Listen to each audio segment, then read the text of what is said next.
USA Iran में dictator को हटा के क्रांति लाने वाला था, जिसके लिए B-2 बॉम्बर से बॉम्ब गिराए जा रहे थे। तेहरान जैसी सिटी में ऑयल रिफाइनरीज पर अटैक किया जा रहा था। नेवी की शिप्स को सबमरीन से टारगेट किया जा रहा था। ग्राउंड पे ट्रूप्स उतारने की बात हो रही थी और बीच बीच में तो न्यूक्लियर अटैक की भी धमकी शुरू हो गई थी। पर अब इन सारी कश्मकश के बाद स्पॉटलाइट में रह गया है सिर्फ और सिर्फ स्ट्रेट ऑफ हॉर्मुज, जो वॉर के पहले ऑलरेडी खुला हुआ था, बट अब कभी ओपन तो कभी क्लोज तो कभी open and finally close.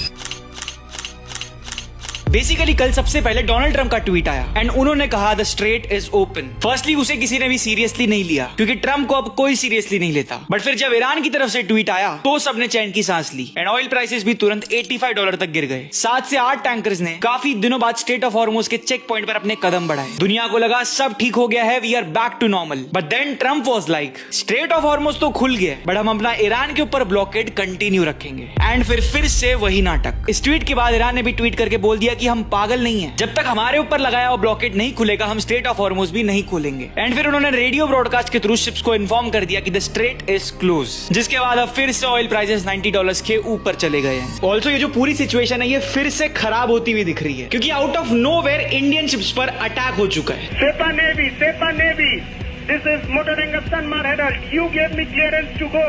My name second on your list. You gave me clearance to go. You are firing now. Let me turn back.